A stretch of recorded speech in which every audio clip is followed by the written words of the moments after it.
Assalamualaikum warahmatullahi wabarakatuh. Kenalin aku Yulianur Aulia. Di sini kita ngerekam podcast tentang cyberbullying. Nih bareng narasumber kita Bu Jam-Jam, guru BK SMA Yadika. Kira-kira teman-teman ada yang tahu gak sih cyberbullying? Nah, bagi yang belum tahu dan penasaran, stay terus ya di sini.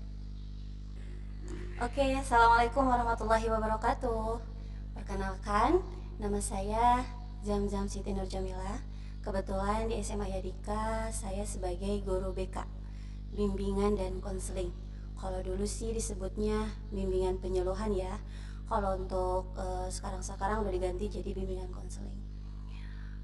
Oke, langsung aja ke materi. Bukan materi sih, kita sharing aja ya. Kita sharing tentang cyberbullying. Sebenarnya sih pasti udah pada paham lah, udah pada tahu apa itu cyberbullying, bagaimana itu cyberbullying. Hanya saja kadang kita sering menutup mata dan menutup telinga tentang hal itu. Sampai-sampai kita tidak menyadari apakah kita selaku korban atau selaku tersangka menjadi cyberbullying tersebut. Biar kita tahu nih apakah kita itu tersangka atau korban, baiknya kita perkenalan dulu dengan yang namanya cyberbullying. Kalau istilah bullying pasti sering sering diucapkan lah atau enggak sering dengar. Bullying itu kan salah satu perundungan atau enggak intimidasi. Nah, kalau cyber itu kan berarti dunia maya ya. Jadi cyberbullying itu salah satu perundungan yang dilakukan secara tidak langsung atau melalui teknologi, melalui media sosial lah kita sebut saja. Apalagi di zaman sekarang, industri 4.0, 4.0, di mana media sosial itu sangat marak sekali gitu. Kalau orang nggak pakai media sosial kayaknya pasti tertinggal informasi, pasti. Makanya perbulian pun di dalam dunia maya itu sekarang tuh sangat trending lah istilahnya. Bahkan ada beberapa kalangan artis yang menjadi sedikit depresi akibat dari cyberbullying ini. Berarti hebat sekali ya dampak dari cyberbullying ini. Kembali lagi ke pengertian dari cyberbullying. Cyberbullying itu kan intimidasi lewat dunia maya. Nggak ada kontak fisik, nggak ada kontak secara langsung, hanya lewat dunia maya. Atau enggak mungkin kita sebut sajalah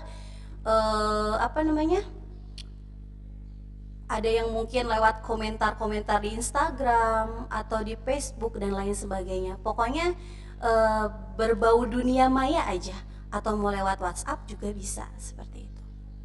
Kemudian dari cyberbullying ini ada dua hal sebenarnya. Ada yang dinamakan cyberbullying, ada yang dinamakan cyber harassment. Kalau cyberbullying biasanya sama UNICEF itu dikategorikan bagi anak-anak di usia 18 tahun, baik tersangka maupun korbannya. Kalau dari 18 tahun ke atas itu cyber harassment atau enggak disebutnya mengganggu lah. Ya bullying juga mengganggu sih sebenarnya, tapi mungkin beda istilah aja sih, cuman penempatannya sama kayak gitu. Dan artinya juga sama sih kayaknya kayak gitu. Kemudian ada beberapa ciri khusus mengenai perilaku cyberbullying ini. Yang pertama, karena cyberbullying kan cyber ya, lewat media tadi, berarti yang pertama tidak ada kontak fisik, tidak ada memukul, tidak ada menendang atau enggak mencubit, tidak ada, hanya lewat verbal. Yang kedua, minimize of physical contact tadi, pokoknya tidak ada kontak fisik sama sekali atau enggak minim sekali lah istilahnya. Yang keempat, equipment itu memanfaatkan teknologi yang ada, baik lewat Instagram, Twitter, Facebook, mungkin sekarang TikTok kali ya, dan lain sebagainya. Dan yang terakhir, memanfaatkan jaringan. Biasanya jaringan-jaringan itu biasanya mereka pakai akun-akun fake kayak gitu, atau enggak jadi hacker kali ya, seperti itu. Nah, karena sekarang itu udah zamannya teknologi, yang akhirnya pemerintah pun mengeluarkan satu undang-undang kalau ada orang yang melakukan cyberbullying maka akan dijatuhi hukuman. Nah, itu undang-undangnya itu nomor 19 tahun 2016 dan undang-undang nomor 11 tahun 2008 tentang ITE. Jadi bagi para tersangka yang melakukan cyberbullying, mereka akan dikenakan hukuman menurut undang-undang tersebut. Seperti itu. Kemudian di dalam cyberbullying juga sebenarnya ada beberapa jenis. Jadi tidak hanya ada satu jenis mengenai harassment tadi atau gangguan tadi. Yang pertama ada flaming. Flaming itu kayak berupa provokasi lah. Jadi memprovokasi seseorang atau satu kelompok supaya menghujat atau membenci seseorang. Itu dinamakan flaming. Yang kedua ada harassment tadi, mengganggu korban dengan hasutan-hasutan. Yang ketiga ada denigration, itu berupa kayak pencemaran nama baik lah. Pencemaran nama baik bisa jadi dengan menyebarkan hoax, mungkin berita-berita bohong dan lain sebagainya. Kemudian ada cyber stalking, mencari tahu tentang korban secara intens. Kita kan sering stalk kan, kayak nge-stalk mantan lah kayak gitu.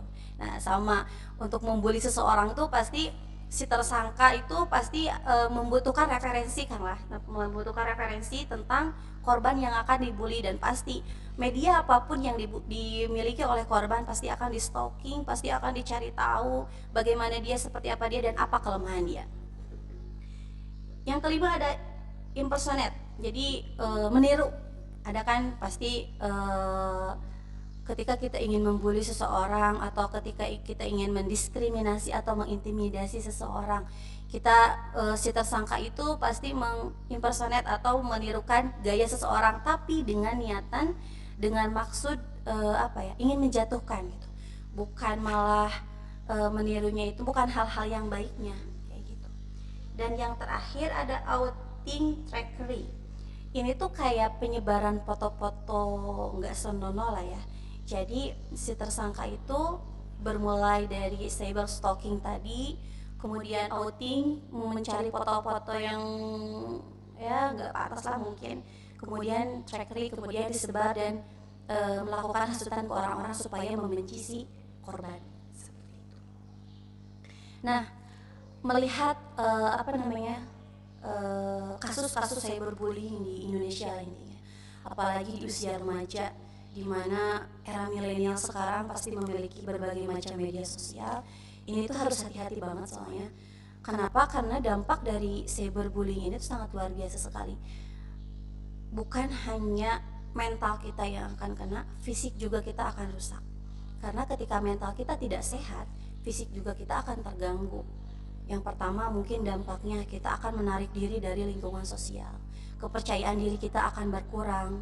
Kemudian kita akan menjadi introvert yang tadinya mungkin ekstrovert, yang tadinya kita mungkin ekspresif atau enggak mudah adaptasi sama orang-orang, tapi karena kita menjadi salah satu korban cyberbullying, bisa jadi kita menjadi pribadi yang susah bergaul, menarik diri dari tempat ramai mungkin. Dan ketika mental kita udah kena PTSD atau post trauma kayak gitu kan, kalau udah trauma kan penyembuhannya itu nggak cukup sekali dua kali, dan itu gak gampang. Masih mending ketika seseorang menjadi trauma atau masuk ke ranah depresi ya, dia menyadari dan mau sembuh. Gimana kalau tidak? Mungkin efek sampingnya dia akan bukan saja menarik diri dari lingkungan sosial, justru dia akan semakin menyendiri gitu. Dia tidak akan memiliki teman siapapun itu, bahkan keluarga sekalipun. Bahkan kadang lebih parahnya dia tidak akan percaya sama diri sendiri. Ujung-ujungnya bunuh diri. Dan itu yang sering terjadi bukan di Indonesia, di dunia. Banyak sekali orang-orang, bahkan banyak lah yang memberitakan akibat cyberbullying bunuh diri, akibat cyberbullying bunuh diri, pasti seperti itu. Karena mungkin mentalnya tadi yang gak kuat. Seperti itu, saking bahayanya dari cyberbullying itu. Terus bahaya mana sih antara cyberbullying sama bullying? Sebenarnya sama-sama aja, sama-sama bullying lah, sama-sama mengintimidasi, sama-sama perundungan, sama-sama mungkin ujung-ujungnya menghina. Tapi mungkin karena kalau bullying secara langsung, secara fisik, berbekas hanya sesaat, tapi di dalam hati pastilah lama. Kalau lewat ITE itu kan ada jejaknya, dan itu akan mungkin beberapa tahun pun akan bisa dikorek lah istilahnya. Jadi bahaya sekali karena memiliki jejak digital lah kalau lewat cyberbullying tersebut. Mungkin itu aja sih tentang cyberbullying dari saya. Terima kasih. Assalamualaikum warahmatullahi wabarakatuh. Oke Ibu, aku mau nanya kalau bagaimana sih cara melaporkan teman yang terkena cyberbullying itu? Oke. Bagaimana cara kita melaporkan tentang cyberbullying?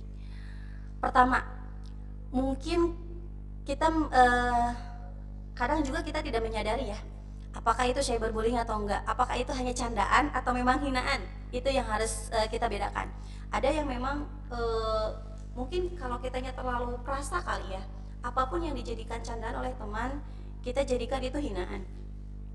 Mungkin salah satunya kita harus bisa membedakan dulu nih, apakah itu candaan atau hinaan buat kita.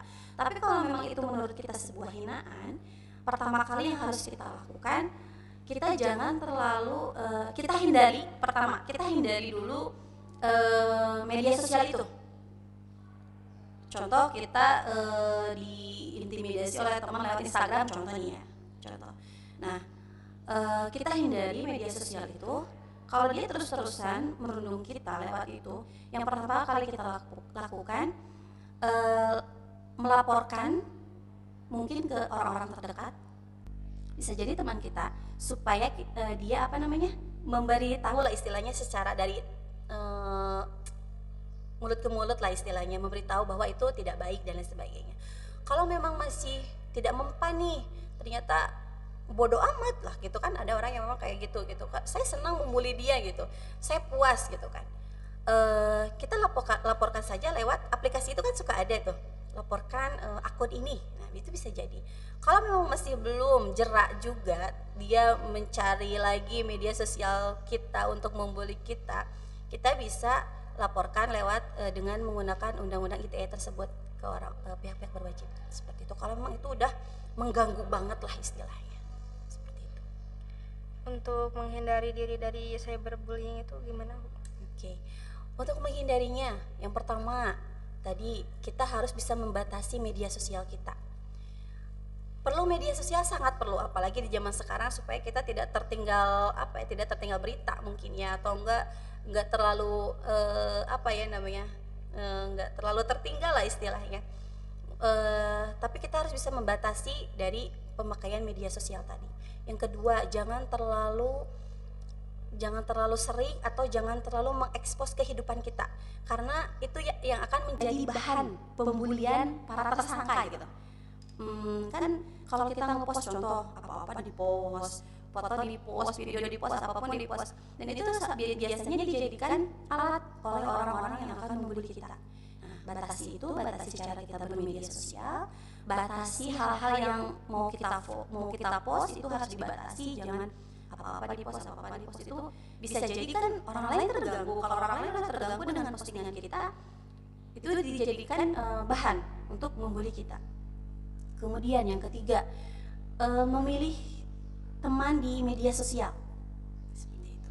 Yang keempat, jangan meladeni orang yang mungkin kita tidak kenal. Bisa jadi kan banyak orang-orang yang memanfaatkan situasi nantinya. Soalnya itu udah terjadi beberapa kasus lah. Saya pernah menangani 2-3 orang korban cyberbullying, dan itu rata-rata orang yang tersangkanya itu mereka nggak kenal, cuma kenal di media sosial gitu. Jadi terlalu percaya yang akhirnya ujung-ujungnya dia kena cyberbullying seperti itu.